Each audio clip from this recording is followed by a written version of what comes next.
What's going on, big buddy Turbo? Let's make some dinner.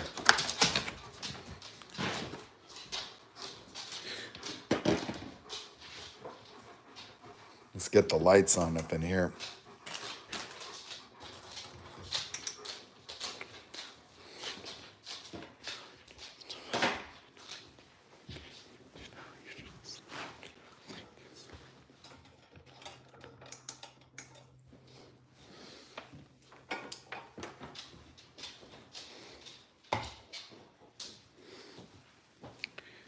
Yellow.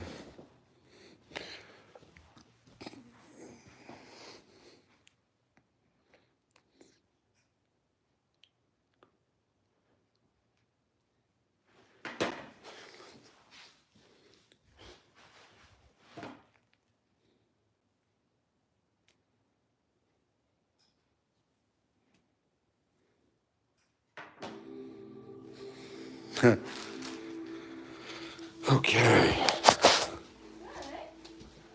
What's going on, babe? You're hungry? Okay, I'll do the chicken then.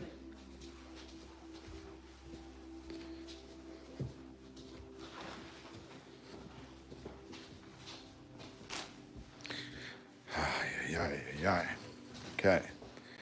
Got the rice going. This is really good. I will have everything ready to go.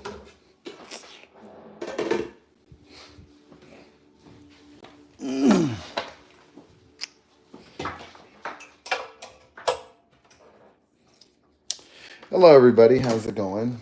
Welcome to my little channel here. Having to catch us just cooking some dinner here.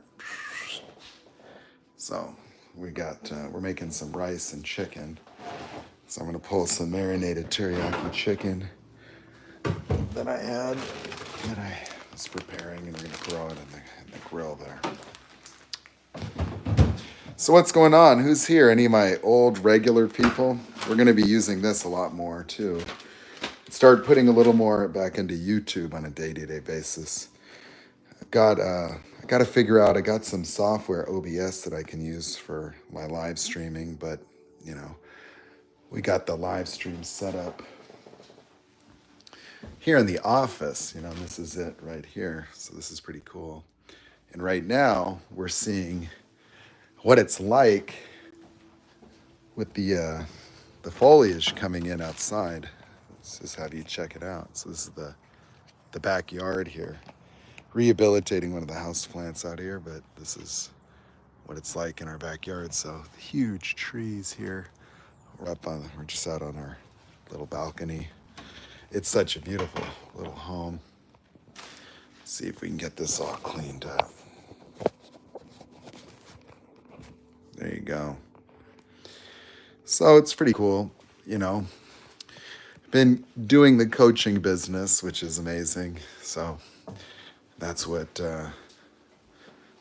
that's the bread and butter now. So, looking to reestablish something with the car stuff, just not in the immediate future, but like coming up here soon. Let's see if we can throw a little butter in there. So who's here? Any of my regular people? Anyone I will know?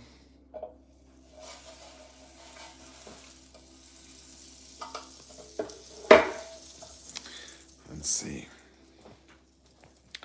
Hey, what's going on, Jake Martin? Oh, yeah? I look amazing, huh? Thanks. I don't know if that... Thank you. I guess, I feel amazing.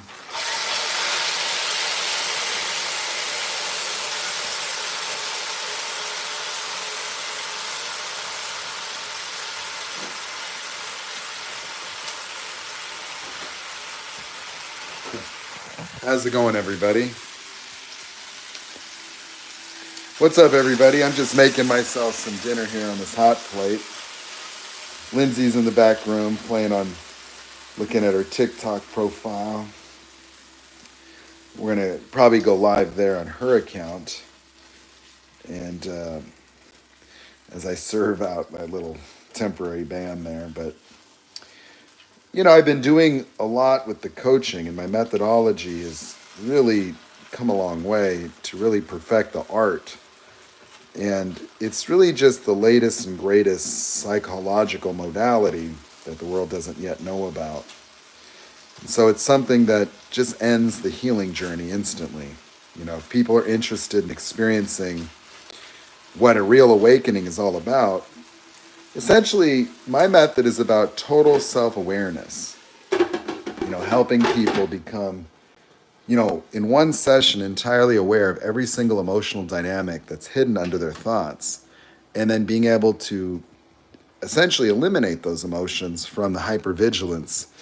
People are terrified of their own inner emotions, that they have to suppress their anger, their doubt, their feelings are not good enough, and act, in opposition to these emotions all the time, with no awareness of the abnormality of having emotions that improperly inform them about the nature of what's happening. You want to know how people are narcissistic abuse victims? It's because their emotions are not correct. They feel not good enough when somebody mistreats them. They're motivated by devaluation to try to escape abandonment, and escaping abandonment means staying with people. So, self-awareness does not exist in modern psychology. Modern psychology is all subjective understandings and projection and labeling. And when somebody becomes induced to believe that they're a product of their past, they're lost. Like, there is no greater sense of being lost than to just surrender to a term, to be that big of a victim, because that's what victim mentality is. Victim mentality is to project one's own responsibility onto terms and past events. And people don't like hearing that, but it doesn't matter what they like. The truth is still true whether you like it or not, and so the truth is that you don't have the truth or awareness if you can't navigate this world properly.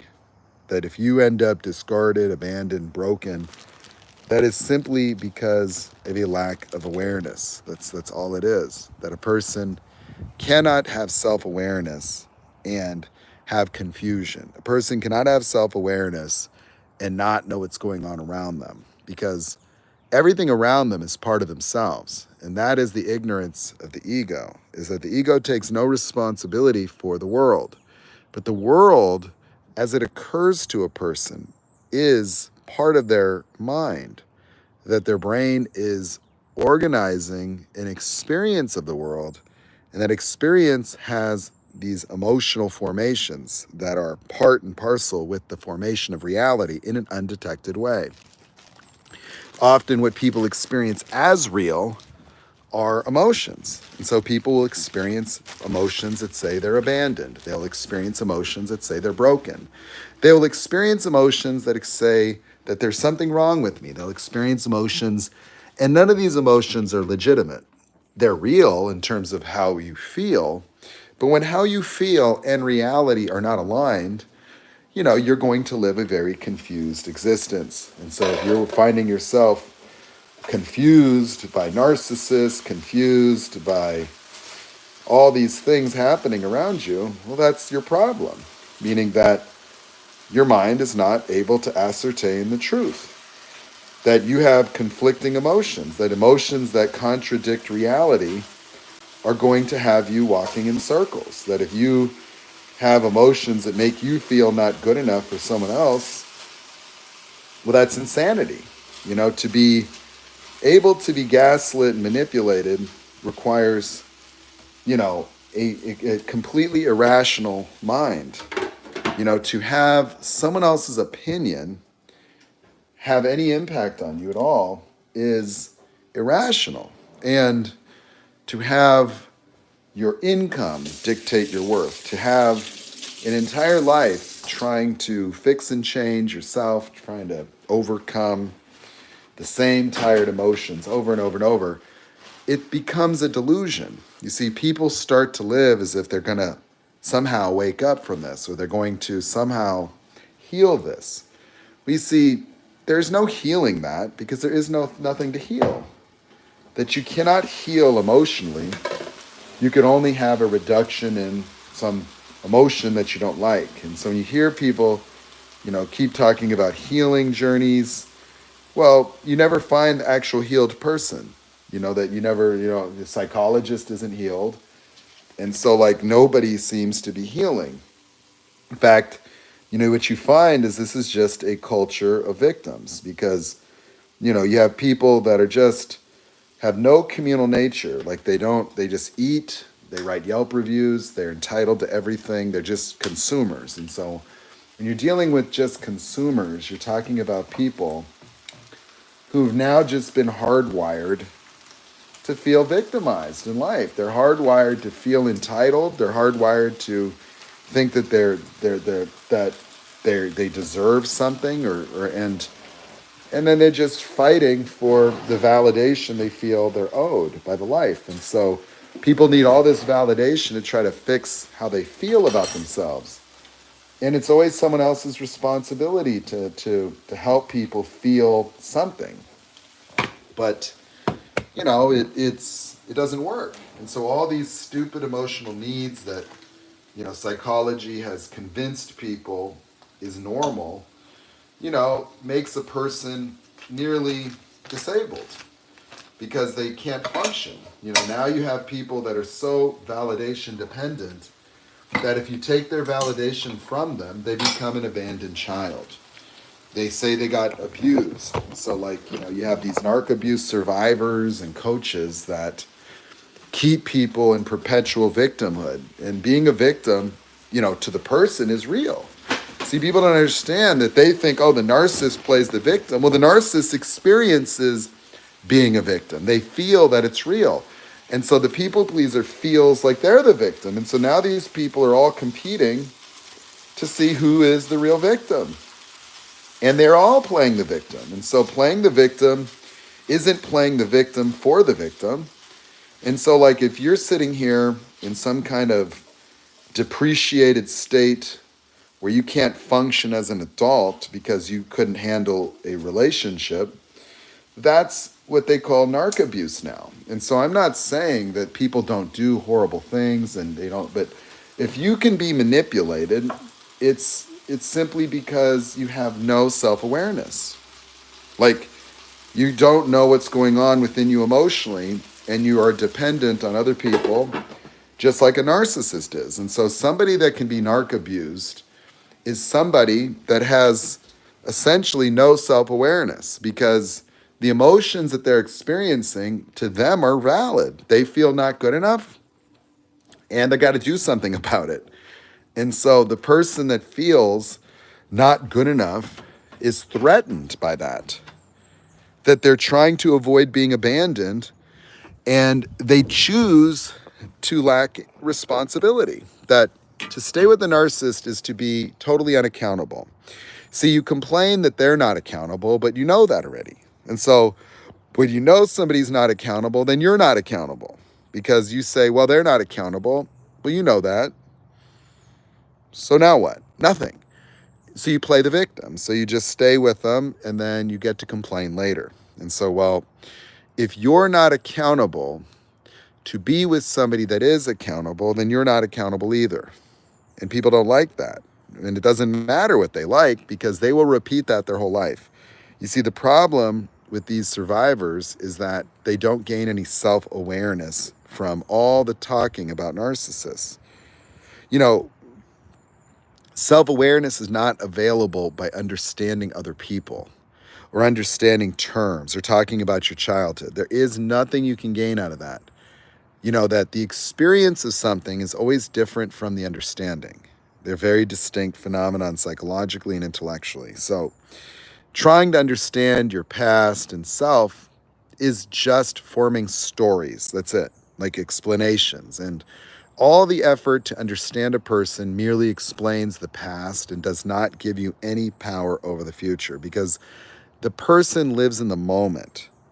And the moment is being altered and adulterated by powerful emotions that they're not aware of. And so they do not have awareness because they dissociate from their own emotions. So people are disconnecting to analyze everything so they don't have to feel the emotions that would be less than ideal, less than perfect. And since these emotions are so screwed up, they don't know what to do in life. And so when you talk about the inner emotions of the narcissist, because you listen to people like Sam Badkin, You never hear about the emotions of everyone else being nearly identical. Nearly identical.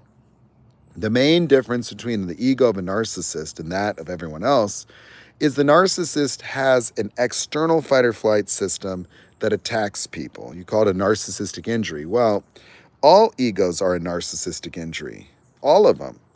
It's a fight or flight that attacks the person. And so if somebody can trigger you and you'll sit there stuck for years, abandoned, broken, not good enough, that's a narcissistic injury.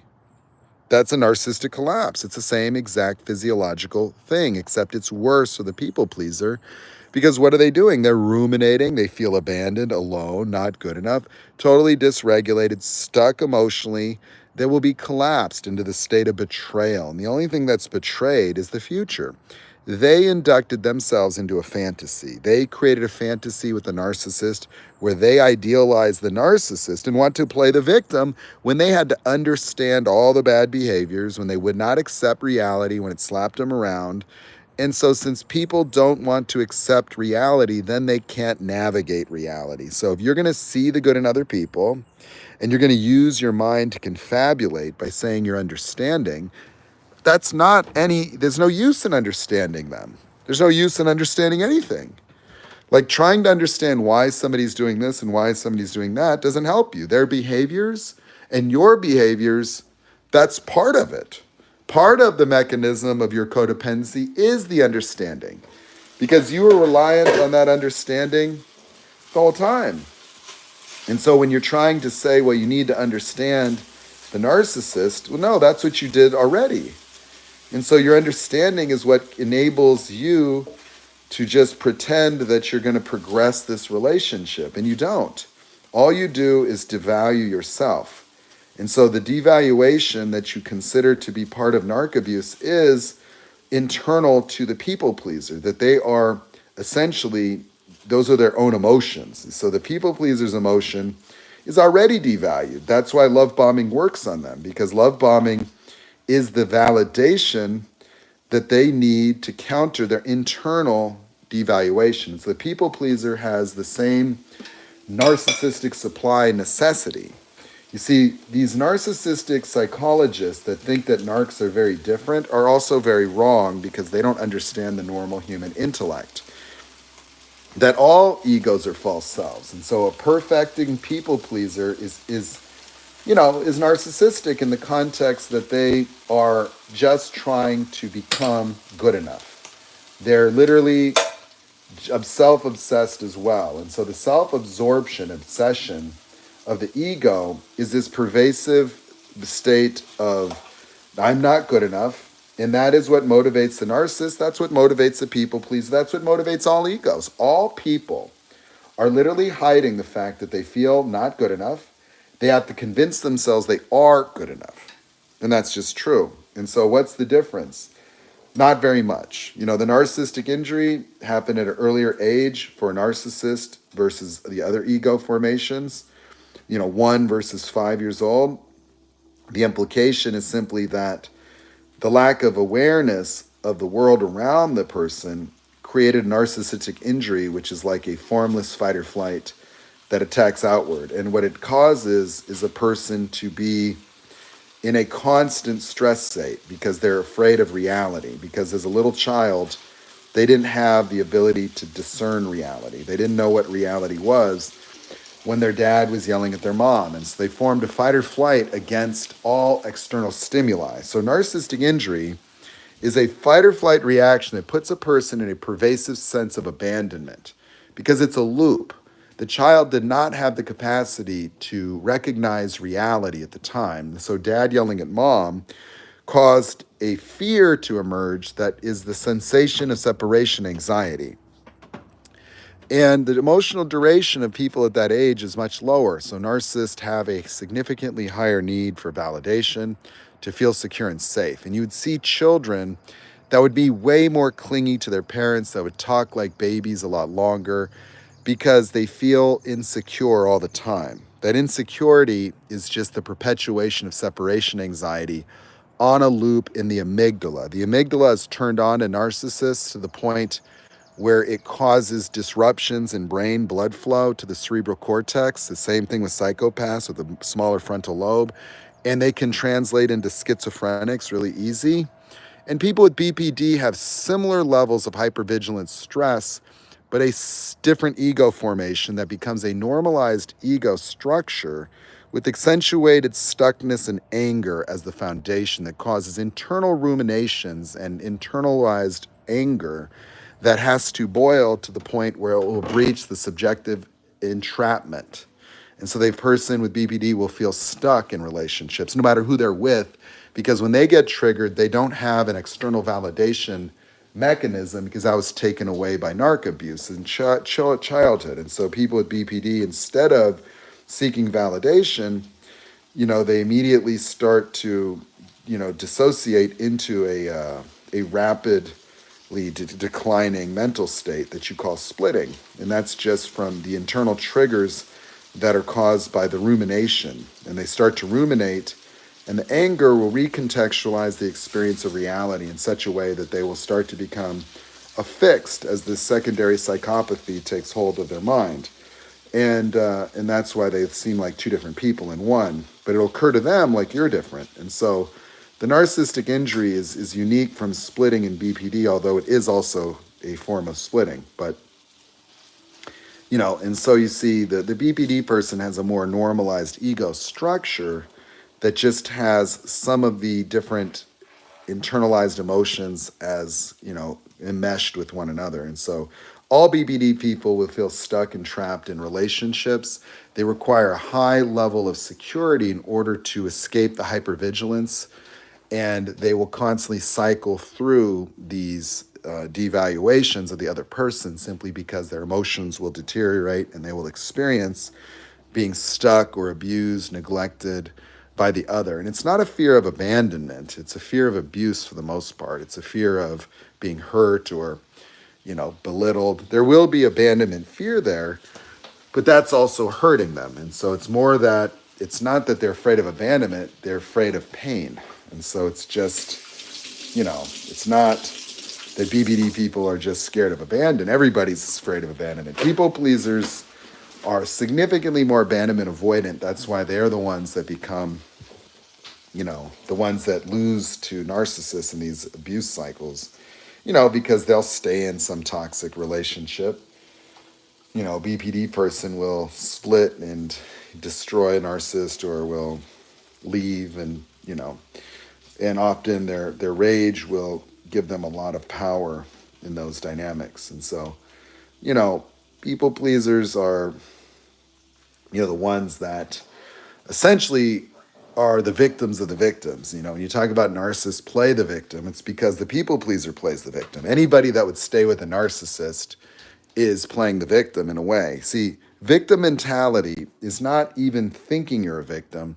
It's experiencing yourself as a victim. But experiencing yourself as a victim can happen whether you're cognizant of being the victim, because being the victim or being a victim from an ontological standpoint is to live at the effect, to have your emotions dictated to you by circumstance. And so, that seems normal, but you see, if you are that afflicted where your suffering and your happiness are circumstantial, then you have no freedom. You become a slave to circumstance and you become nearly automatonic. You become robotically dedicated to the effort to perfect yourself and your environment as to mitigate the effects of devaluation. And so you are essentially stimulated by being devalued by people because that's what triggers you to try to prove that you're good enough so that you can avoid abandonment. And that is a simple mechanism of trying to, survive your parents. That's not from abuse. That's just the way that the ego works. The ego is a malformed fight or flight reaction that captures emotions and then puts them into the fight or flight and amplifies them all the way to the point where people will fear their own emotions like they fear death. They'll have an irrational fear of emotions and an irrational fear of life outcomes because of the emotions that could happen. And that's really what we're talking about. And so when somebody fears disappointment like they fear death, fear failure like they fear death, fear being alone like they fear death, they're nearly an NPC at that point. You might as well just give them a cubicle or a drill sergeant, because that's the person that just, is the average person that will just live out a life of repeated cycles of being devalued and discarded, or just resignation because they can never be happy. So no egos can really obtain pure joy because they just are totally dependent socially on hierarchy. It just means that whether they're the victim at the bottom of the hierarchy that needs constant validation for being a victim to explain their position, or a people pleaser that doesn't really want a lot of leadership or responsibility and ride the coattails of narcissists all day long, just trying to be a support role, just trying to get enough, just trying to not be fired or abandoned, or a grandiose narcissist. All of these different presentations are all hierarchical because they all obtain a false identity as a job title, birth date, social security number. Who they say they are is always a contradiction to the emotional realities that dominate them internally. So all egos are attempting to forge a narrative about themselves. And helping them forge the narrative is psychology, because psychology enables the total disempowerment, meaning that the psychologists enable victim mentality. They teach people that the way that they turned out in life, is the result of emotional damage, trauma, and they merely can diagnose people and then just, stigmatize them permanently. And that's just the truth. The truth is that psychology has just created a world of victims, people that would be unable to survive during any other period of time because they're totally just oriented for consumption. Most people just want to steal your ideas, and I mean, when I say steal your ideas, I just mean they don't think for themselves. And so they require indoctrination. They require being force-fed ideas so they can repeat those ideas as if they, really understand something. And most people don't really understand anything. They don't even know that, talking to themselves isn't even thinking. And so, if you talk to most average people, they have a very low level of awareness of their own experience because they're disconnected and they don't have the ability to detect that the things that they're telling you are confabulations, that they do not have. Reality is a consensus for the ego, meaning, they'd be drinking mercury 100 years ago. That, the average person is not a physicist, mathematician, or really very creative when it comes to their own thought process. They don't know what's happening around them. And so they're very insecure. And so they attach to knowledge to mitigate their fundamental insecurity about the nature of reality. And they fight. That's why people fight religiously. That's why they fight academically, is because they're trying to preserve their ego. They're just trying to appear, or trying to convince themselves that they do know something, and they don't. And so they have no idea. And so like a person studying psychology, for example, really doesn't know what they're talking about. All they've done is memorize the ideas of someone else. They don't have enough intellect to create those same ideas. And so they could just hope that they're correct, that their ideas, for the most part, are somebody else's. And so when somebody can't tell the difference between ideation, generating new thought, and parroting other people, that's what indoctrination's all about. That's our education system. It's just, it's just a way of training egos to pretend that they understand things on a hierarchy when there's very few people that have mastered various subjects. And what that means is it just means, well, you have one guy that can create physics in their imagination, then you have the rest of the people that spend their whole life trying to just figure out these ideas, just to try to assimilate, just to try to take these concepts and memorize them. And so that's what education is. Education is training people to parrot one another. And so you have very few people that can contribute original thought and idea to something, and yet they don't have awareness of this phenomenon. And so, when, most people, they get very angry when their ideas are questioned, because their ideas become basically the architecture of their subjective reality. And these ideas are protecting them from feeling failure, from feeling stupid, from feeling like not good enough, because that's the reason why they're so desperate to ascertain ideas and knowledge, is they're just trying to shore up their insecurity. They're trying to forge a path to some future fantasy. And so this future fantasy is a someday where they're healed, they're happy, they're successful, and they're loved.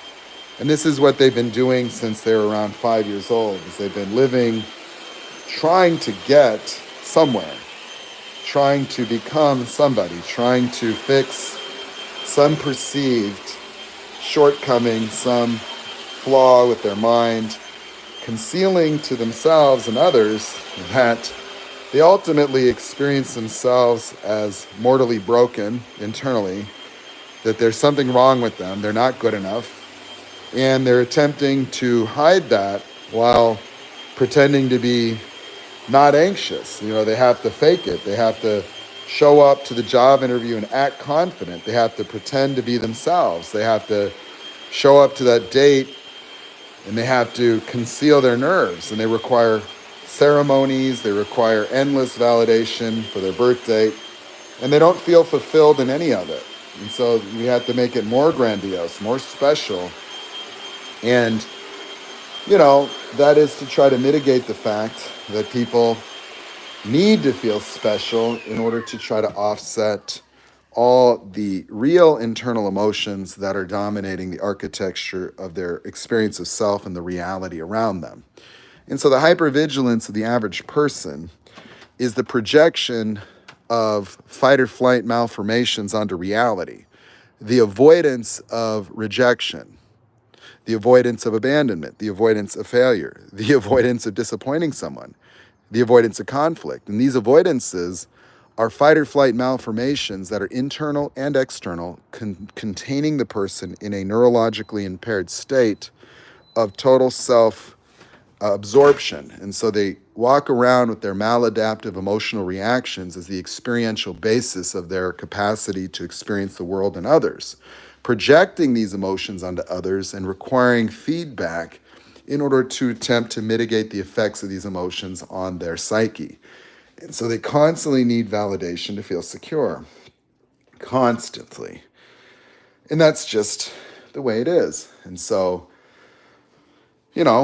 that is the world we live in. A world primed for destruction because of the ignorance of the average person, that would elect malignant narcissists, that would repeat World War II with no problem, that would just dehumanize people out of convenience because they don't have any way of actually ascertaining what's happening around them in their own societies. And so they can be told their financial problems are because of homeless or immigrants, and they go for those mindless tropes, and that's real for them. And so, you can brainwash people because their brain doesn't work. They're brainwashable because they just want validation and security.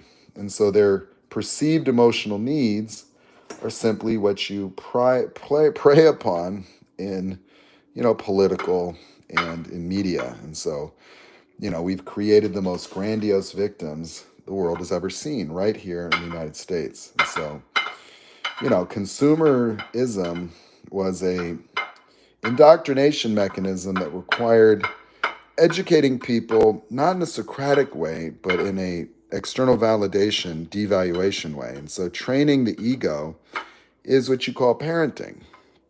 It's inducting children into fear-based relationships to reality, to control their behavior, to punish them, and so the parents are trying to fix themselves by, manipulating their children's developmental process and infecting the child in the process with prolific emotional, psychological, and social constraints.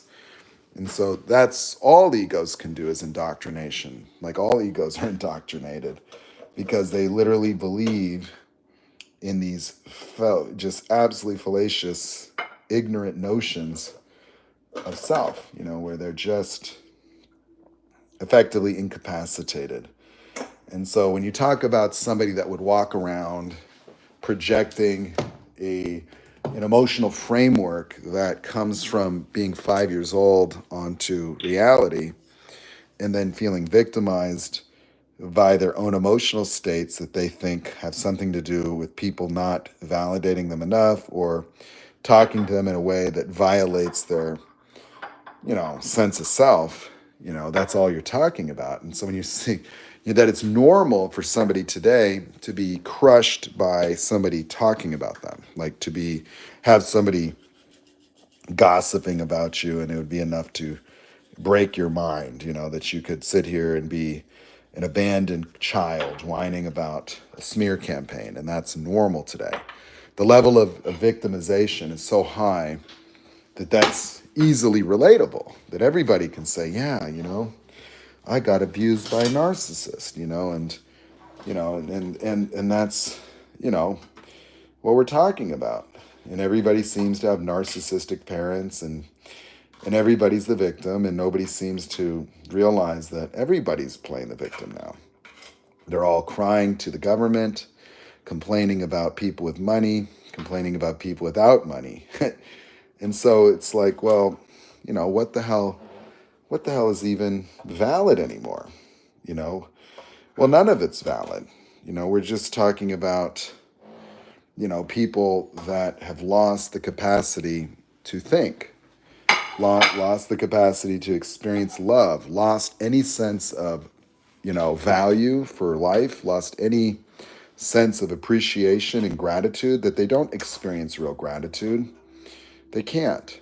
Everything is wrong. Nothing's right. They didn't get enough of this, enough of that in their childhood, and they know that that's true from their time talking to a psychologist, where they think putting 10,000 hours into talking about their childhood is somehow going to be a valid practice. And it's just ignorance. These people today couldn't survive during any period of time in human history because they're just victims. Like, they're just broken. They're just, it's always someone's problem, someone's fault. And this is what we're working with. So while I'm sitting here talking my psychology, we've got a couple of plates we made here. So I'll show you. So I like that seasoning. I put a little bit of sesame oil on mine, made some teriyaki chicken. She likes hers just with the butter and stuff. So, yeah. So, if somebody's interested in escaping this nightmarish experience of suffering, the trauma bond doesn't last more than 5 minutes in my coaching. That we talk about the experience of life around a person. We don't need to harp around what's broken about them or deal with that, because it's all a delusion. So we don't entertain your stories or your past, because your past has nothing to do with what's going on in your mind right now. And anybody that would want to argue that it does is never going to wake up. Anybody that needs to play the victim and pretend that they're a product or prisoner of their past is somebody that will never have any real awareness or power, because you just can't. There's no healing modality for victimhood. People that experience that they have no control over their life. I mean, when you have to define yourself as a victim and you can't even see how that works in the moment, I mean, that is a total loss of awareness. Anybody that says, they're the victim and it's their childhood, and then you look at their actual life today, you'll see that they have no awareness, because they cannot connect the dots between all this bullshit that they get taught in psychology and what they're actually doing moment to moment, because in the moment they're responding to what they perceive as reality. And so all this past-based knowledge does not in any way, shape, or form enhance somebody's capacity to navigate the moment in which they live. It only gives them the ability to retroactively explain themselves to try to obtain validation for being a victim, or to be a product of their past, which is just simply a way to mitigate their fear of failure. They're trying to tell someone, hey, listen, let me tell you about my past, because I feel scared that you're going to judge me later. And so the reason why people are so fixated on talking about their past is because they use their understanding of their past as a way to circumvent responsibility. That if they get to play the victim, then they're not accountable. And so that's what people are scared of, is because they exhibit no self-awareness and no ability to do anything but try to conceal and hide their inner emotions until those emotions end up taking over their life. And so when people enter into a relationship, they have to idealize somebody as a means to experience hope that this is going to be different, and it isn't. And so it doesn't mean that people can't coexist. It doesn't mean that they can't keep their relationship together. It just means that there's a general lack of fulfillment when it comes to the ego. The ego will cause somebody to experience being not good enough. And the moment that they're good enough for something is the moment that something is no longer good enough for them. So ego's a no-win situation because the ego is a pervasive sense of being not enough, a pervasive experiential necessity to be driven behaviorally, and then the total lack of fulfillment in these fantasy futures of goal attainments. And so people will achieve the goal and they will not get the emotion that they thought. And so they create fantasies in order to stimulate themselves to have hope. And the hope is always going to cause them to feel betrayed. And betrayal is just the loss of the fantasy future.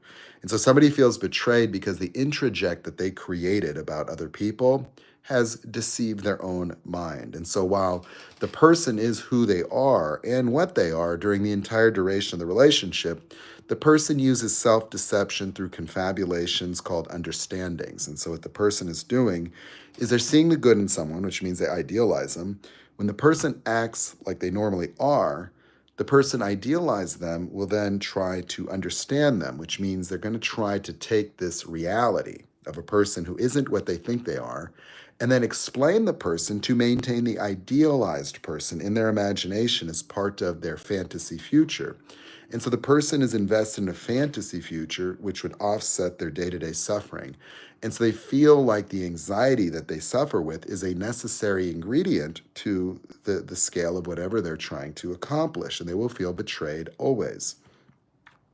And so they'll replicate the sensation of abandonment when their whole subjective reality collapses. Now, you call that mortifications for narcissists. Well, you call it heartbreak and betrayal for a people pleaser. You call it splitting for a borderline. You call it depression for bipolar disorder. And so no matter what ego presentation we're talking about, it's the same fundamental framework and mental illness.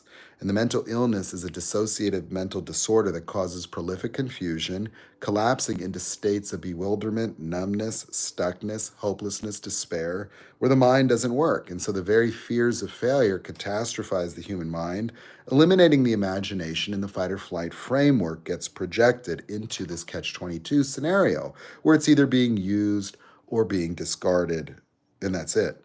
And so that becomes the basis of all human decision making: ignorance, a complete neurological paralysis of the mind that causes a dissociation that requires a subjective reality to be an emergent reality, where the person has to fabricate reality through understanding to try to rebuild a relationship to reality that is unfortunately contaminated by the very underlying emotions they attempt to disconnect from by analyzing to begin with.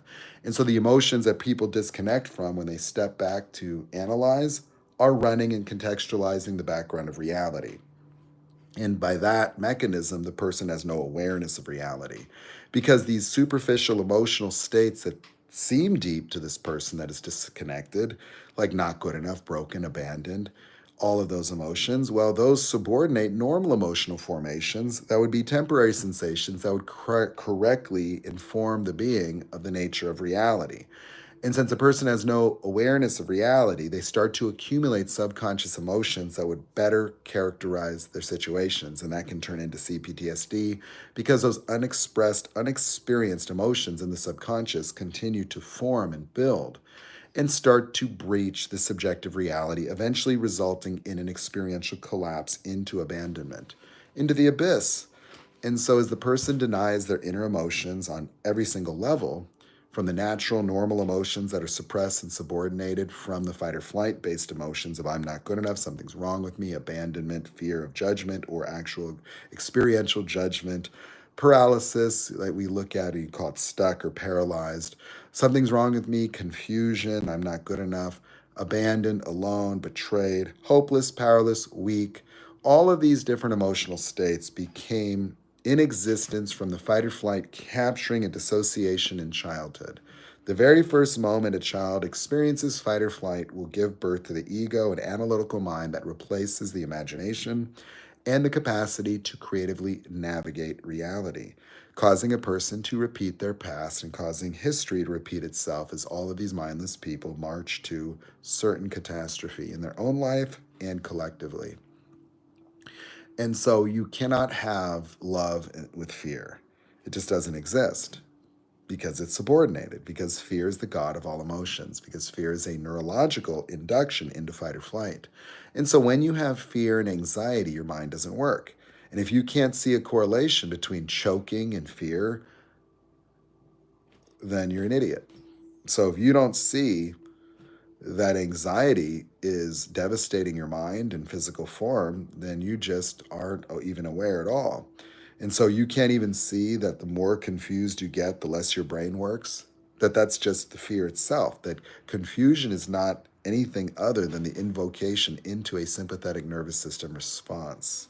And your mind doesn't work because fight or flight has to reduce your consciousness into two options: getting screwed or getting used or discarded or whatever the fuck, your catch-22s look like. And so since your decision-making framework is a consistent reactivity, what's up?